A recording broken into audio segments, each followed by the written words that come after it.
Hey everybody, my name is Daryl and this is Dion. Hey everyone. Welcome to Where We Stand, a series where we talk about the games we've recently played and discuss how much we may or may not have enjoyed them. Today we're talking about Cyberpunk 2077, or 2077, however you want to put it, which is available on the PC, PS4, PS5, Stadia, Xbox One, Xbox Series X, and S. Now that we're queued up and ready to go, let's get started. So first, I just want to note that we know the game has lots of bugs. We won't be highlighting a lot of the bugs. We will mention it, but we won't highlight it. There's so many videos on that.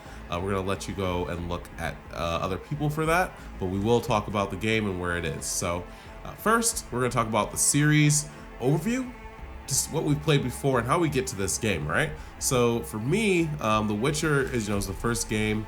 I actually played it after Witcher 2, and I played about 10 hours and I couldn't do it.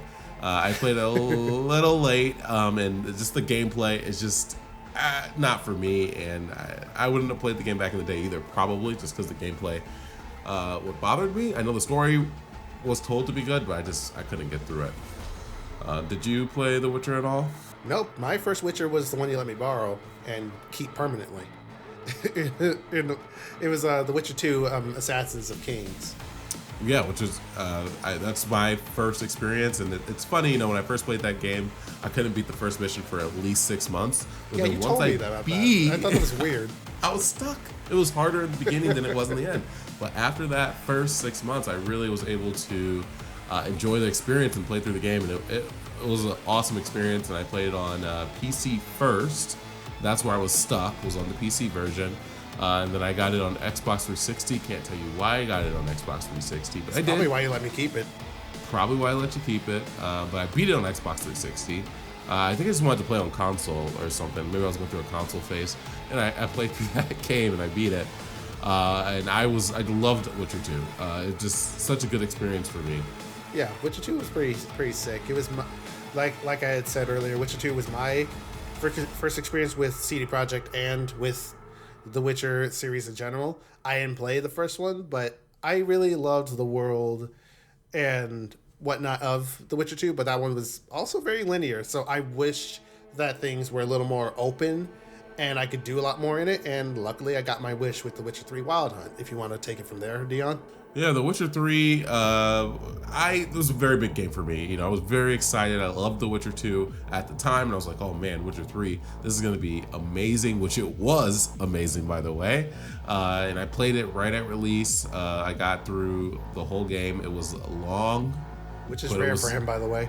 Very long, but a very enjoyable experience. I just really liked the world and the gameplay and the characters, but that's what really put me in. I did not play the DLC though. I did not get to play the DLC. I was looking to do that maybe about a year ago, and I just couldn't get back into it, but I did love it the first time I played through. I legitimately loved the Witcher 3 Wild Hunt. There are some moments in there that I still think about to this day. I'm not counting the several hours I spent playing Gwent. I was pretty excited for The Witcher 3 initially when it was initially announced and whatnot. I didn't know how excited I would be though until I actually had it in my hands and I was playing it. I had a lot of fun with it. I didn't get around to playing. No, I did play some of it. I think it was Blood and Wine. Yeah, I played like a decent amount of Blood and Wine, and that was one of the expansions. But I didn't finish it.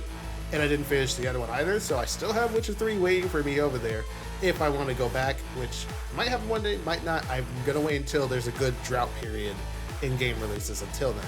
But until then, let's get right into the story of Cyberpunk 2077. And then when you do go back, we will be making a video, so no worries about that. I had a feeling you'd say that. So 2077, obviously, we were CD Projekt fans by then. I think that's fair to say, and we were anticipating this game like most people, and it's pretty good. I think we're going to talk a little bit about the story first. So, in Cyberpunk 2077, you are V, a mercenary for hire in a dystopian, futuristic city called Night City. Together with Jackie, they both set out to become legends in Night City and make their names known. But one little job cost them more than they ever could have bargained for. So before we talk about story, I kind of want to talk about a specific story moments. I want to talk about the mission structure that relates to that story. The mission structure really, I think, keys in how you can experience the game, which is why it's important for this. So you have your main story quest, which is, have you seen in reports, 20 hours. If you did it directly, it's just specific points that happen in the main story. You have side missions, which are, I would say, add-ons to your main story. They go into exploring some of these main characters that can influence how the game outcome happens. And they're very well thought out, and they add multitude of hours into the game. And then there's side gigs, which can lead to side missions, by the way, so that's important to know. So you may not get to them if you don't do all your side gigs. And then they also are sometimes just cool side moments, side bosses, things like that you can go after. It makes it strong, you know what I mean? I liked the main story overall, obviously, but something about the side missions and side gigs, they really help sell the world for me, because if you only do the main story quests, you'll get a really good story, but you won't really get a feel for how Night City is. You know what I'm saying? Yeah, I understand.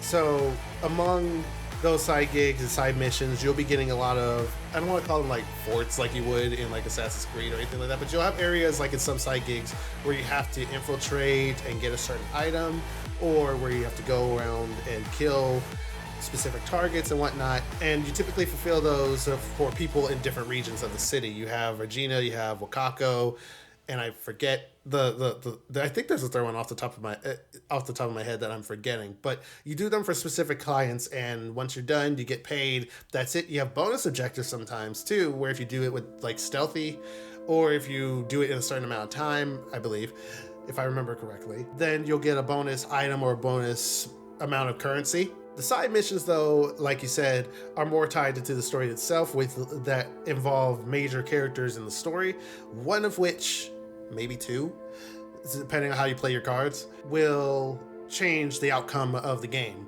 And when you get to that point in the game, in the main story, it'll be very obvious. I was worried about it from the jump, thinking like, oh no, I need to pick between Takemura or Judy or Panam or whoever.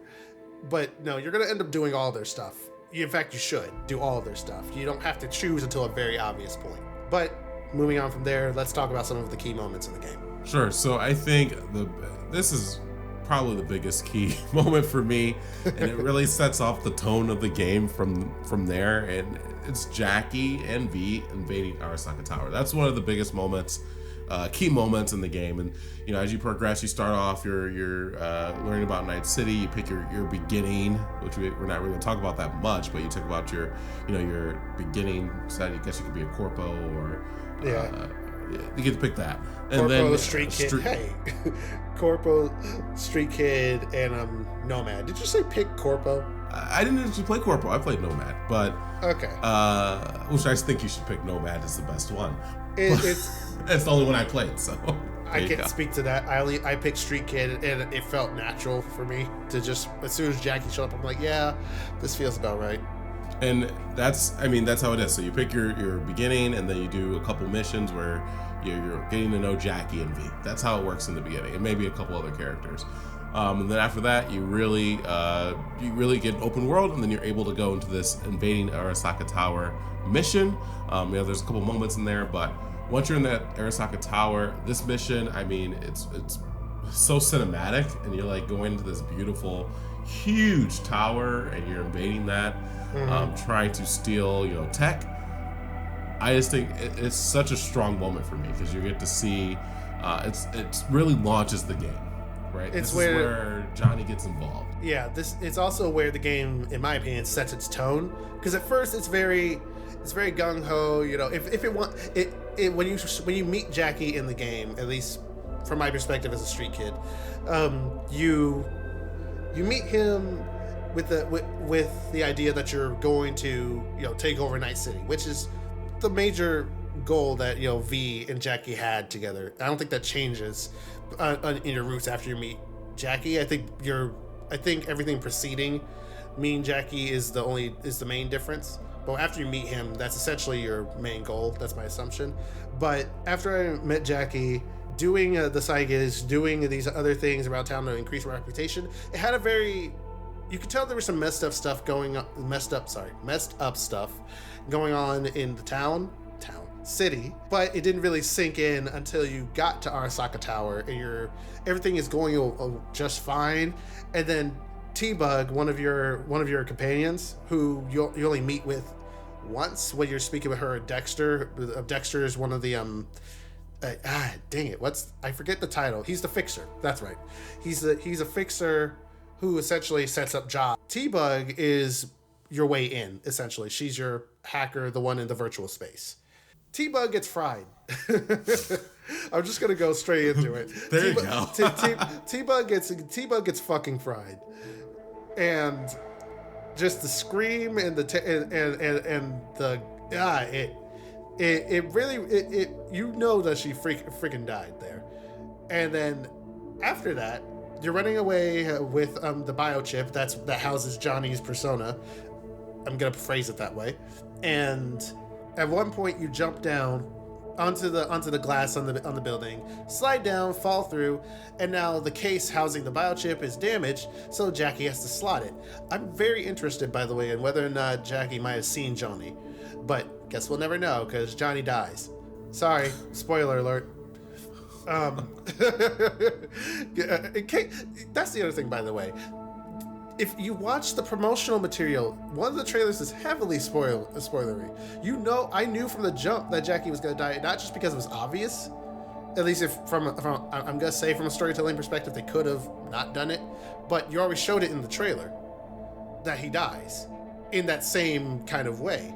So that you have to take the biochip from Johnny, slide it into your head, and now you have Johnny, aka Keanu Reeves, just talking to you, whispering sweet nothings to your ear about taking your body, which I'm sure several people want, but not in the way that it's gonna happen to V if you let Johnny stay in your head.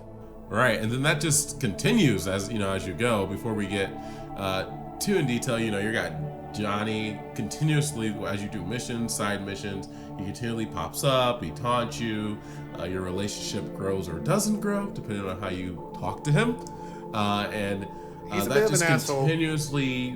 Very much an asshole, and he continuously goes as it continually grows as throughout the story, and then you really hit missions where you really learn about Johnny, and that's his missions. So playing as Johnny, which I think is another key moment. And there's a few Johnny scenes. Yeah. I think one of my favorites was going and invading the Arasaka Tower. His gun was great. His gun, which you can get, is freaking amazing. Only in these missions, though. I don't think to me it's not that great after. But it's not OP outside of the missions. In these missions, he will one-shot everything, and it just feels so good. You're like, dang, couldn't I just be this guy? Because he kills everything. Take your body. True. So it's pretty good. Like you play as his missions, you learn a lot more about him, why he invaded the tower, why he hates Arasaka. I think those missions are very key to understanding the story. And what happens from there as you're meeting different characters and items like that. The game does a great job of not making it seem like there's an obvious good choice, because there's always a detriment to something. There's always a drawback. Like, there were times when I'm like, okay, I want to take this pill, because you could take a specific kind of pill or whatnot in-game whenever it's presented to you. When Johnny starts going on one of his tirades, or when you really start getting that severe headache and feeling like you're dying, or as they would put it, flatlining and whatnot. And you could take the pill and it would make you right as rain, and Johnny would go silent for a while because you're essentially shutting out the bad thoughts. But you could choose not to take it sometimes if you want to hear Johnny out and whatnot. And I made sure to do that here and there, because I'm like, it's not that I disagreed with Johnny completely, because Arasaka really is a company that's, terrible. It's a terrible company in a terrible city. But at the same time, blowing shit up and getting innocent people hurt and whatnot is not going to help. Although he did clarify at one point that he did alert them to evacuate the building, but I don't know. That depends on how much you trust Johnny. He doesn't make that easy. But in the situations when you're just having a general conversation with him and whatnot, it can be pretty fun to interact with him here and there. You're essentially exchanging fuck yous back and forth, and that's how your relationship grows. Pretty much. That's but true. we could talk more about Johnny and other characters in a bit. we could talk about the final mission now before we get to our overall thoughts of the story before moving on. Right. So the final mission, this is where you got to make your decision, right? If you did side missions, you have more options and more endings to choose from. But otherwise, you got the mission where you can choose to roll with Johnny, which I did not do. You have the mission where you can roll with Pan Am, which I did. I did too. You could also roll. Is there one more? There's a secret. I'm not going to mention what the secret is, but there's also a secret option. You could also kill yourself. If you want to do that, you could just straight up just jump off the building and die. Oh yeah, I didn't mention that one. Yeah, you could kill yourself and in the game there too as well. So there's a few choices. I did the one with Pan Am. I thought the final mission was good with Pan Am. Yeah. I enjoyed it. It had different levels of things happening. Mm-hmm. You get in a final fight with that monster, Adam Smasher. Yeah, Adam Smasher. Yeah, he's throughout the game too. Who glitched above my head. Oh, really? Yep, that's how I killed him. Like, he wasn't a hard fight. I was tanky enough because the way you can build yourself in game, depending on how you build yourself, that fight's not difficult. But then I jumped over him once, and he tried to jump over me, and he just got stuck in the air. I'm like, I hate that I'm going to do this, but I'm just going to milk it and just shoot you from below. Oh my gosh. I beat him real, and I played on hard mode too, Mr. Normal. You didn't tell me to play on hard mode. As you know, this is obviously content before us, but I played on hard mode. It wasn't that easy of a fight. I died several times, but once you beat him, mm-hmm. I mean, that's your final mission, and you know you could choose your ending from there. There's a couple of ways it can go between letting Johnny take your body versus not. I mean, it was super key and it's super exciting. I really like the final mission. It was a great final mission. As he did, I also played Pan Am's ending, and I have a lot of the same opinions on that note. I will say this though, I kind of wish that, I wish the other companions, which some of them might, but I wish the other ones had more of a presence in the ending. I can kind of understand why Judy didn't, but I'm like, Judy was kind of prominent in the early portion of the game. I'm surprised she wasn't involved by then, but I guess with Pan Am's background and everything in her family and all of that, I guess it fits. It makes sense. I understand what they were going for. I just feel like after a certain point, some characters just straight up get dropped from the story or killed. Depends. Well, you didn't play Judy's final mission, correct? No, I didn't. I know what could happen. I know what could happen if you do. I just know that I don't think that she pops up as an option for an ending. She doesn't pop up as an option, but she can if you can romance her if you're a female character, I believe. And then she actually does in the Pan Am ending. She can come with you. Yeah. I heard there is a way where you can kind of just everyone has a sort of happy ending because it's Night City. Do you really have a happy ending? Kind of, but not really. But the ending we got, I'd say, was happy for what it was. I thought it was real happy. I was very happy with the Pan Am. Perfect. 6 months though. Well, it's hinted that so Johnny's in your head and he's trying to take over your body. But if he doesn't take over your body, that's whatever. That's a separate issue because Johnny doesn't want to take over your body either at some point unless he's going on a tirade and then he's just ranting things off the top of his head. But it's also killing you. The biochip is also killing you because it's integrating with your body. And because it's integrating with your body's going to treat you as a virus because it's trying to accept Johnny. So even after you get rid of Johnny, your body is still deteriorating because now it's fighting it's fighting you despite it being your body, which is a really fucked up thing. But it was cool in a very twisted sense. Cool like you would see someone getting gutted in a horror movie, like, oh, that was cool. Not really, but it was cool. You know what I mean? Yeah. And so you had 6 months to live. Yeah. I mean, but it's hinted that they're trying anyway. It's not like he's gonna take this line down. But either way around, 6 months of having peace and quiet, I take it. I take it. I'm not gonna lie. I thought it was good. I mean, yeah. I'm just saying. Yeah, I'm being picky when I say that it really wasn't that happy. But for what the kind of game it is, for Night City, for a dystopia, it's a happy ending. It's the happiest you're gonna get in this game. So let's let's talk about our overall thoughts. So I felt the story was the strongest part of the game. The story and the missions were, for me, the strongest part. So I thought the story was fantastic. I like that. I like the ability to change the ending. I think it's done a little weird. I wish it was done throughout versus just picking an ending at the end. Yeah. But that's a picky thing. I really felt good about how the characters are crafted, how the dialogue worked, and how you could choose different options and how that reflected on what happened, even in side missions. Like side mission with Judy, there's a lot of good points where you can kind of choose what happens with that relationship, depending on what you do. But I wanted a sword, so I chose the bad thing. But you could choose different ways to do things. I just thought the story was fantastic, and it kept me engaged 40 hours, which is probably that's my top ending point there. I can't go more than 40 hours, but I really enjoyed the 40 hours I did have story-wise. Yeah. I agree. I thought the story was fantastic overall as well. I do have one picky moment. Sometimes the bugs that were that happened in the game distracted me from the story, which I think is natural if you're encountering bugs. But most of my bugs were visual bugs. I played on PC, which is arguably, well, no, that's not arguable. PC, as of this video, as of this moment you're watching this, well, as of the date that this video is posted, PC is the best thing you could play it on. So if you have and Stadia. I'm just saying, PC and Stadia are the best things you can play it on right now.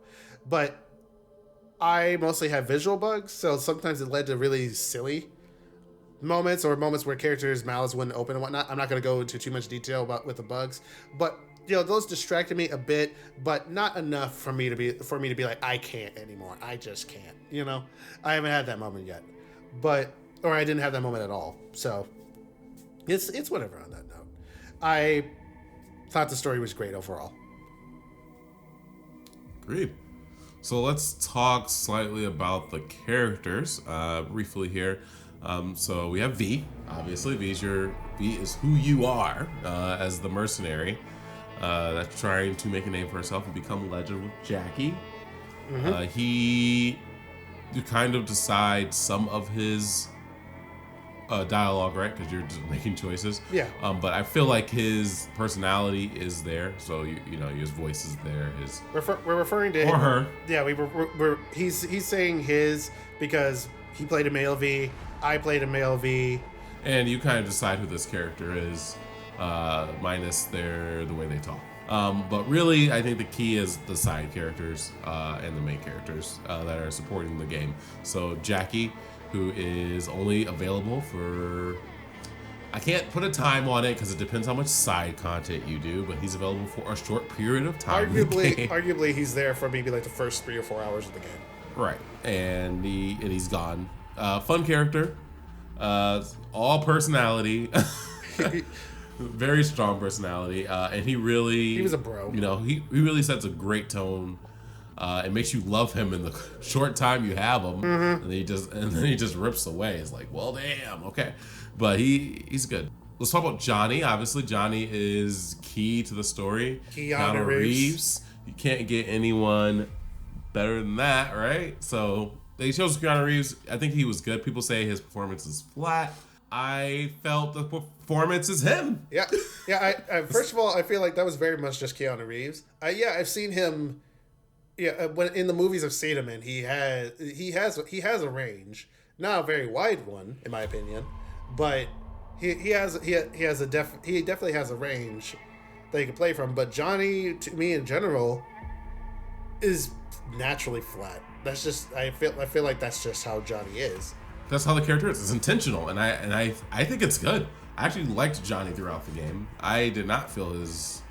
I really enjoyed Johnny. Yeah, Johnny was great. He grew over time, and I thought that was even though I'd still disagreed with the way he wanted to do things. In the end, when I was like, I'm gonna go back to my body and whatnot, and he's gonna be trapped in cyberspace with his ex, well, girlfriend, but his I'm gonna say his ex at that point because she's an AI by then. Just trapped in cyberspace and whatnot. He did the pat on the shoulder and walked away. I'm like, I hated him in a friendly way, but I'm gonna miss that idiot. Yeah, I never really hated him. I liked him throughout, except for the beginning when he tried to take over my body. But besides that, I really like Johnny. Let's talk about Judy. Oh, Judy. So Judy, she had a pretty big role throughout. Judy was, at first I thought she was going to be a very, very small character. And she was not, because you meet her through Evelyn, who we'll talk about in a second. And she just gets introduced. I didn't think she was going to be really big until I started doing missions for her. And I'm like, oh man, Judy's a big deal. But yep. I like Judy from the beginning. Very great character. You could tell she came from she had a little bit of a scarred past, but she was straightforward and had a way of doing things. And I think that just built over time with her. And I really enjoyed talking and working with Judy and building that relationship. It was interesting. Yeah, Judy was a really fun character to like. She came off as the kind of character where you could kind of like just shoot the breeze with. That's how she came across, or at least that's how I played the conversations with her. Like whenever I had like tagging options, I'm like, okay, let's geek out about technology for a bit. You can kind of do that immediately if you have your intelligence stat high enough. When you meet her initially, when Evelyn introduces you to her, you can just talk up to the point where Evelyn has to cut you off because you guys are just going into a whole different direction with your conversation. Moving on, we could talk about Evelyn. Yeah, so Evelyn, I actually don't have. She was more of a side character than expected. Oh yeah, I think she was just a vehicle to introduce the Arasaka mission and Judy and who? Sorry, and Judy. Yeah, and the Arasaka mission and Judy, and then from there she literally disappeared off the map. You don't have to find her if you don't want to, but oh yeah, find her's a side thing, right? Yeah, it's a side thing, but it's a side thing that ties into Judy. So you'd be doing it anyway if you're helping Judy out, but you don't have to do it if you don't want to. I take that back. You do have to find her. You definitely have to find Evelyn, because I think that's at that portion where Takamura is like, okay, find whoever you can. Find this guy if you can. I doubt you will. Go speak with Judy and Evelyn Parker if you can, but come back to me with your information. You know that part where the game pretends there's a fork in the road, but really you have to do everything? Yeah, and I don't know if you have to do it. I think it's still side. Well, we don't really know either way. I reloaded a save at one point because I thought it was a fork in the road, so I made 2 separate saves. But then after I finished the mission with Judy and Evelyn, then, or at least finished that initial one, then I got the one for Takamura or whoever came up next. So I was like, oh, these are just gonna line up. So I just went back to my older save and did them all in a row. But it does branch off into side stuff at some point. So I don't think you have to go as deep into it. Because you don't actually find Evelyn again until like maybe 3 missions into Judy's side stuff. And I think only the first one is required for the story. Yeah, and it's a little. That one is interesting how that ends. I won't even spoil that, but that one's very interesting. A very good side story, and but Evelyn's very minor. Now Panam, very big character, in personality and as a character in general. She is very excitable. I think she uses button heads with the top of her nomad clan. And as a nomad, it made it even more interesting because I had special options to discuss with her. But she was I thought she was super strong. She had some, she was very different than some of the other characters because she was focused on that nomad lifestyle, being outside the city. Yeah. And she comes to the city for a little bit, then she goes back to being the nomad. Like she a little evolves over time. And that's what I liked about Panam as a character. Yeah. That, and I just liked the, there are a lot of things I like about Panam, but among that, it's what you said, and the fact that she, how can I put this? With Judy, it felt like Judy was just helping us out because she felt like she had to, or felt like she wanted to do it as a solid. But ultimately, that's where she was only ever in her cave, essentially. But Panam, I feel like if you were to have a secondary character that you could play as in game, well, third character if you count Johnny, it would probably be Panam. That's how involved I feel like she is after a certain point, because she can go into the firefights with you. You'll be doing tech stuff with her. She essentially does everything you do, just not as efficiently. If I'm thinking about just how you play the game in general, you know what I mean? Agreed. No, I agree. Hannah was definitely that character that did everything with you. Yeah. Well, You're gonna go into this mission? Oh, I'm coming. Yep, and even if you told her no, she'll do it anyway, because that's how she is. And then there is Takamura, which he's great. I don't know. He was funny. You know, he was funny because they played on the fact that he didn't understand certain things. He wasn't. Takamura was. It was. Arasaka. Yeah, he worked for Arasaka, or at least worked for them up until a certain point when he essentially. It was a little after he killed Dexter, I believe. A little after the Arasaka Tower mission. And he saves you because he realizes, I don't like the way that Arasaka is going about this. And they're covering up, I forgot. Exactly happened. Because he was the one that came in that mission, the Arasaka Tower mission. Yeah, he walked in there and there was, he was, what's his name's bodyguard? The father of Yorinobu. He was the bodyguard of Yorinobu's father. And Yorinobu, who surprisingly, at least from the route that we played, did not play as heavy of a role. I'm honestly surprised that we didn't directly confront him. I feel like if we went Johnny's route, probably would have. But you know, he was kind of like from the direction we played. It was he was involved, but only to a certain extent because he essentially leave Night City and Yorinobu's still around. Arasaka took a hit from what you did, but I don't know if the company's virtually gone yet or not. I don't know. But Takamura himself, his deal is a stereotypical one, but it's believable here. It's honor, and he puts that at the forefront, which is interesting considering that Arasaka doesn't seem to give a crap about it for the most part. Yeah, I agree. I didn't really enjoy Takamura as a character. I'm not gonna lie. The honor thing, it was a little overplayed. Yeah, it's overplayed. Outside of the funny bits, like I think that's where Takamura really shines as a character, is when you're just shooting the breeze with him, and just talking and whatnot. Like I especially love the moments where he's just giving shit to all the food in town. Yes, that was funny. Like more of this, please. But in general, Takamura is very straight to the point, plays on his instincts and whatnot. You can save him, by the way, because he does die at some point. Spoiler alert, I'm doing this a lot, but you know, all of our videos have spoilers in it, but you can save Takamura at some point in one of the missions and keep him from dying, but you have to look for him. So it's completely optional on whether or not he lives or not. You could miss his body and not find him, then he dies, which I think is interesting. An interesting choice to do. I'm trying to think. I don't remember if I seen him dead or.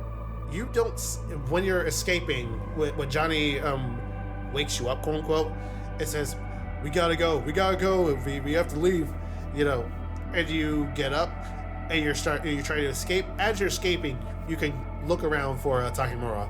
Okay, well, he's probably dead for me then. Oh, he's definitely dead for me. So, I mean, he is who he is, and I didn't know that part, so that's interesting. So all these different things you can all these different paths you can take with these characters is interesting.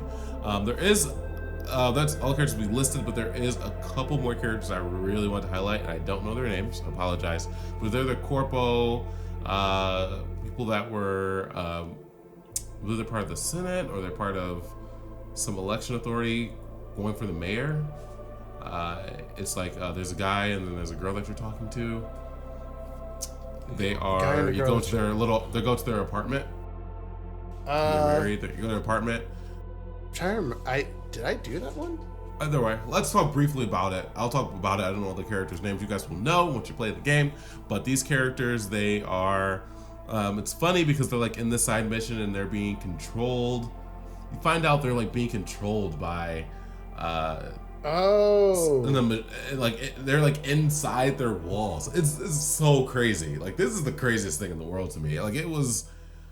Like I like the characters, and then when you find that out, I'm like, holy crap! They're being controlled from the side, and the wife doesn't want you to tell her husband. It is unbelievable. I thought the characters were really awesome. How they played that and how they reacted was very much what what you would think. That's how someone would react if they found out that their brains are being washed and they don't want their husband to know, but they want to find out who's doing it. Mm-hmm. And you're like in their apartment finding out where it's coming from. It's absolutely amazing. And then how the guards kind of it's the security that's doing it, and the security like kind of overplays it. Like they're like, "Oh, are you sure that happened?" Or no, we didn't see them on the footage because they were deleting the footage in the security group. That was awesome. If you haven't played that side mission, I highly recommend doing it. It is very interesting. I might have done like the first part of the side quest, but I probably didn't finish it. So that's news to me. Just goes to show how much you can miss if you're not really looking around. So if you're going through this game straight through, you are going to miss out on a lot of stuff and a lot of world building and whatnot. And no worries, I'll make Daryl go back and play that mission. They talk about it. It's great. It's such a good mission. He's gonna do it. And I'm gonna get back at him by saying that we should play a horror game.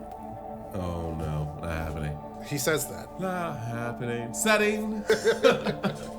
So let's talk about Night City. And I think this has been discussed a few times in a lot of other videos, but it's, city is beautiful, right? Like there's so many ups and downs. It works like a real city. Like there's so many ways to get to a place, and there's so many winds and turns. That part of it, perfect. I don't know if they could have done any better job at creating the actual environment. I will say, from a negative standpoint, the NPCs walking around the city are very robotic. They're going where they're going. Yeah. There is no changing it. If you block a car, they're not going around. It's not like GTA where you have so much more dynamics to the city. It's very much a static city. But even so, I will say that being static, even though I was talking about this earlier, it didn't bother me that it was static. But it's just to note that for some people it may feel a little static, and that might bother you. But to me, I thought the city was great, and I thought the design was great. And for the fact that it being an RPG, I thought the static city did take away from it. But that would be my negative for the city design. Yeah. There are a lot of places in Night City where you can visit and go into. The play of Ripper Docs, who install your cyberware and whatnot, which I highly recommend. You could be really OP if you play your cards right. There are like brain dance places. I think those brain dance locations are essentially the strip clubs, right? If I remember correctly.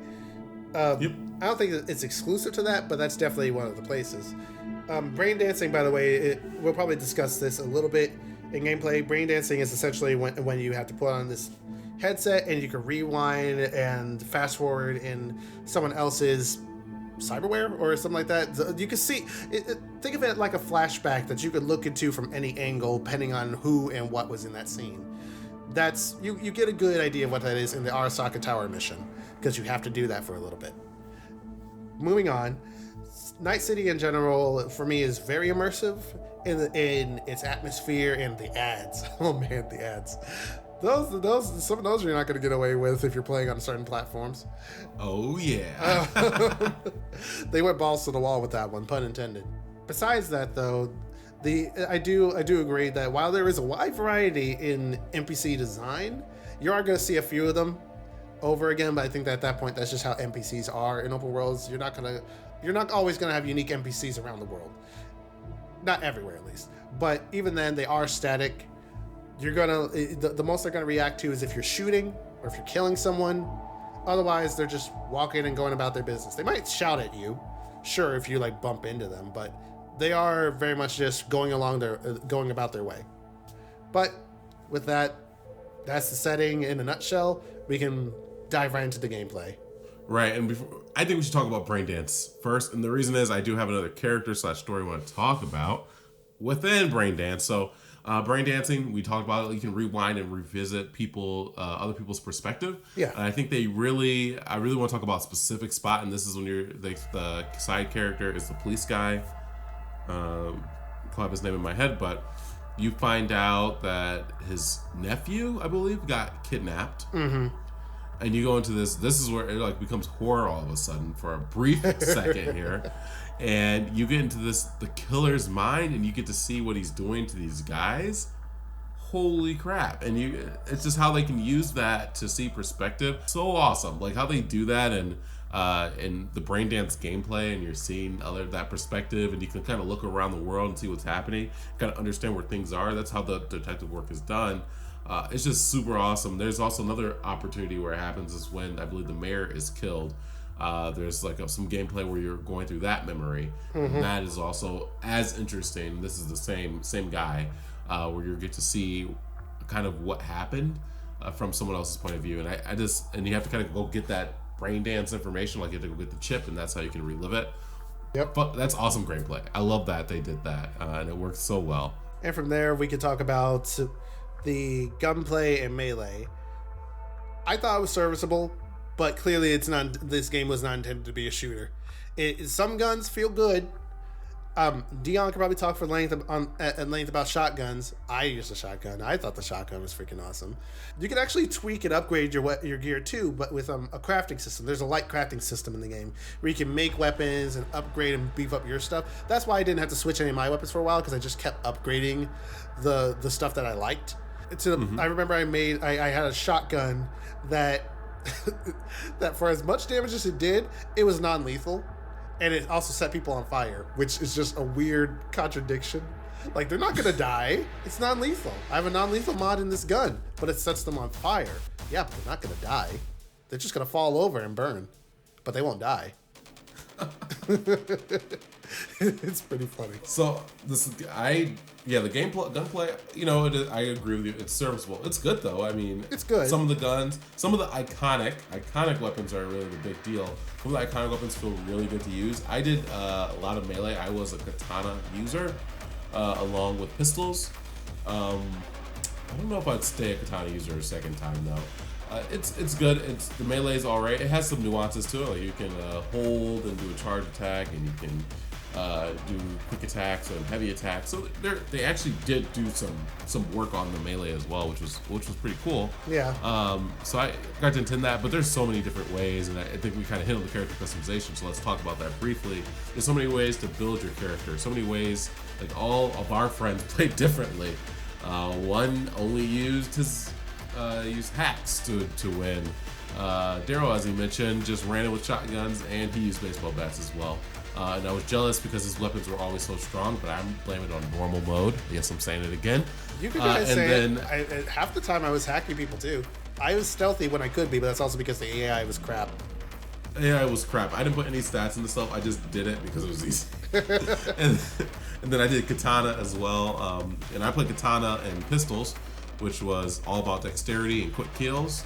And I eventually got an ability where I dodged, slowed down time, and I was able to slice them up. Like, there's some really good character customization ideas in this, and it really lets you figure out how you want to play. The one downside is the armor. Mm-hmm. Why? I just don't get it. Like, the armor, you change it out so often. Like, didn't they learn from Assassin's Creed Odyssey? Like, people don't want to do this. Like, you have to change your armor out every...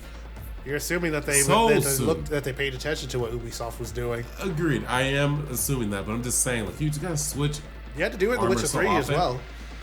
True, but the armor looked together in Witcher 3, and it wasn't as much. It's way more in this game, and it all looks odd. Like, some of it looks odd, so you really look like a weirdo the whole game. Like, you don't get to... To be fair, everyone in Night City looks like a weirdo. Fine, but I'm just saying you can't look how you want. And so what I did at some points of the game is towards the end, I just started using what I wanted to use. And I did upgrade some stuff, like upgrading the crafting system was, I'm sorry, I know you liked it, but it was horrible. I mean, horrible. That's why I said it was light. It was not in depth at all. I wouldn't call it. It didn't balance at all, because the amount of stuff you could craft and when you could craft it and how that worked wasn't great. I eventually was able to finally catch up on crafting and able to increase iconic weapons. The one downside about this crafting, as well as with iconic weapons, if you delete the iconic weapon by accident or any other means, sell it or anything, which I didn't know in the beginning, you lose that weapon and you cannot make the upgraded version. But nothing tells you this. Yeah. So it's just like, are you kidding me? So that was a really big downside. I hope along with bugs, they do upgrade this crafting system and balance it, and hopefully you can obtain the iconic weapons some other way, because otherwise you delete them and you don't even know. I didn't even know about the iconic thing for a while. Like, and I was like, oh, these weapons are special and I can upgrade them. Oh, I sold that. Let me go find it. Oh wait, there's no way to buy it again. Okay. Sorry. Oops. You sold it to me. It's mine now. I gave it to that guy. Oh, I have to go back a save. Oh, that's too far back. Okay, so that's what happened to me. So I just thought that was really weird, and that was a strong negative on the crafting. Mm-hmm. They either should have just not had crafting or have it and have it complete. That was just weird to me. No, that's fair. That was my only, but otherwise, character customization is good. I did feel like some skills were a little not needed. There's just so many options. Yeah, There's and I feel like no matter how much you level up in this game, because it's really easy to level up, I don't think you're able to get, all the skills unless you were to use like, I don't know, a cheat engine or something where you could play with the game's files or whatever. It'd give yourself all those skill points, which at that point you're essentially God. Yeah, you just have to pick your playstyle, which I like. I like that you have to pick your playstyle, but I do think there's just so many skills. Yeah, definitely. And some of them are like, oh, increase your something attack speed by 5%. Boring, okay? Boring. That's boring. I don't want to do that. I understand it's RPG, but I wish. Yeah, it could be a little. It was just a little, a decent amount. It leaned. So there's it leaned a little too much into RPG territory when it should just leaned or stayed the course with how it presents itself as an immersive sim, kind of like how Dishonored and whatnot is. Not to that same extent necessarily as Dishonored, but just ease up a bit on that and really focus on the stuff that matters. You know what I mean? Right. And I knew like going, and then respecking is too expensive as well. 100,000 or I forgot what it was. I think it was 100,000. It's just very expensive. It's hard to get that amount of money. There are ways you can do it. You can craft some greens and sell them by buying like green vendor item. Like you can buy from the vendor, from a cheap vendor, you can buy $10 green drinks, and then you can destroy them and get green items, and then you can craft greens, and that's how you can make unlimited money, right? That's like a way you could do it. You're describing my process in Final Fantasy 14 to make money sometimes. That's what I'm saying. That's how you do it in this game, but I just feel like 100,000 was a little much with so many choices on how you could. They wanted you to pick something and stick to it, and I agree with that, but I just wish I could respect if I made a mistake. Yeah, I agree with that. And spoiler alert, Assassin's Creed Valhalla lets you do that, and it was perfect. That's good to know. But that's me because I can't choose what I want to do, so maybe that's the problem. Before we go into our closing thoughts, I just want to point out something. I get that every car is different, but almost every sedan or whatever you want to call it in this game that I've gone into, it just sucks. I can't drive properly. It's always slipping. I would rather drive the Warthog. That's how bad it was. That's how you.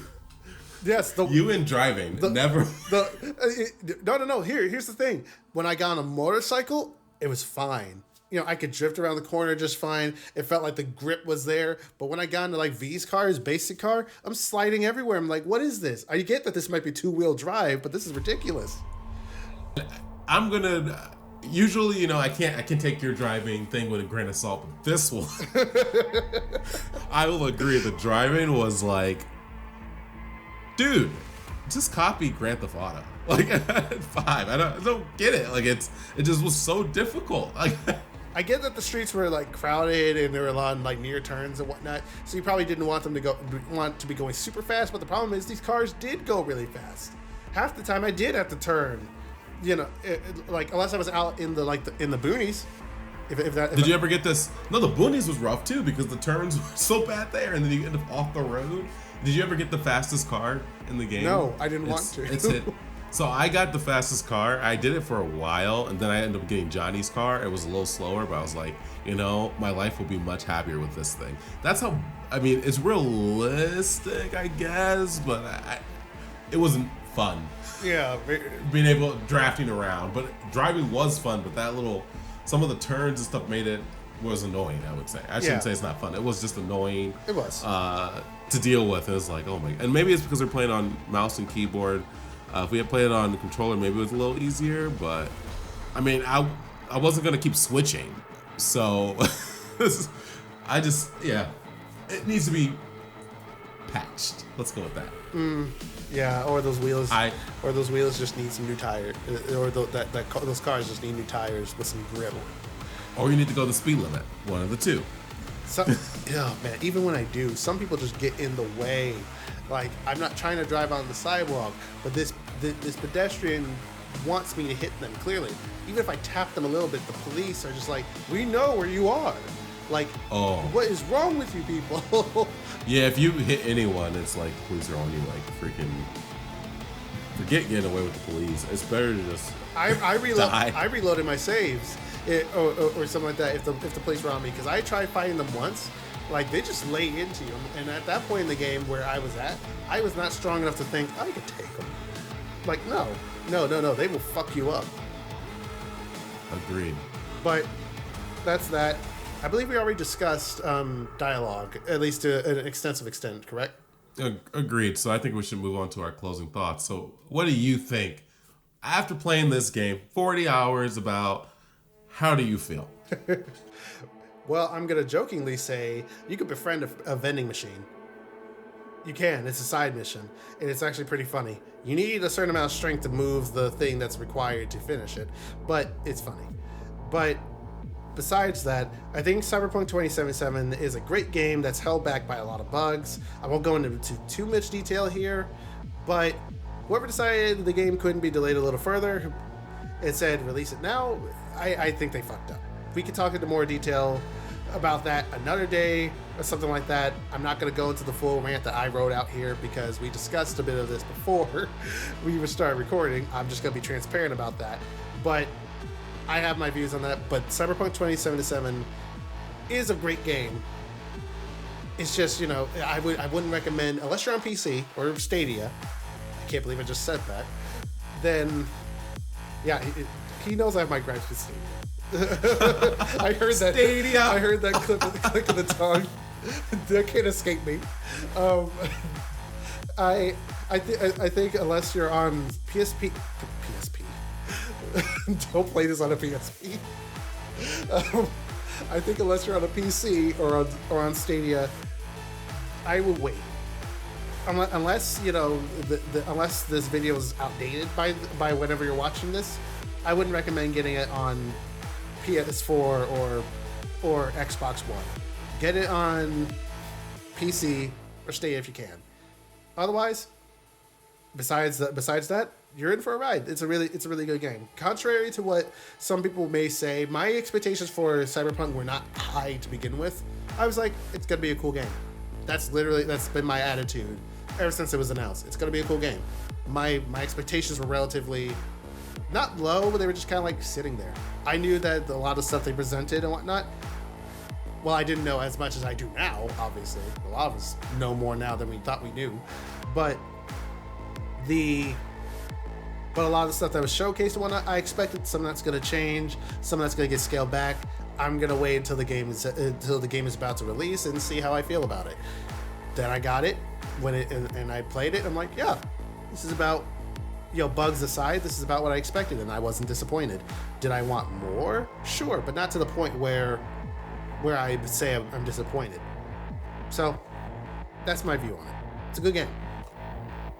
For me, I thought the game was great, obviously. Bugs aside, I mean, obviously the bugs are an issue. But besides bugs, I really enjoyed the story. I enjoyed the customization, even though there's too many options in some cases, or just boring options, I should say. But there's choices in the dialogue, and the story really did it for me.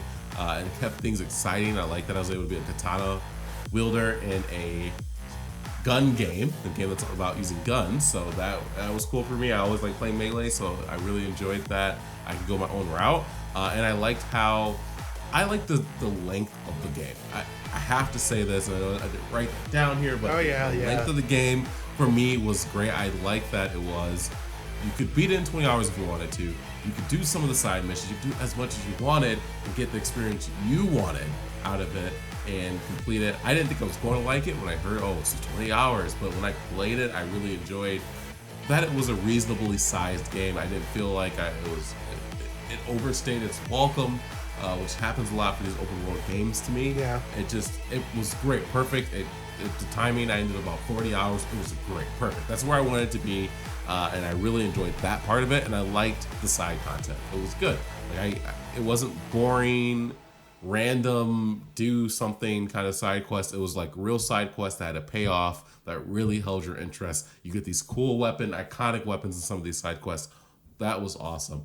And I would say it's a great base. I think DLC is just going to make this awesome. I like just seeing what they do with this world. I could even see another game placed inside the same world where they just build upon it. It's just so big, and we don't have a lot of cyberpunk type of games.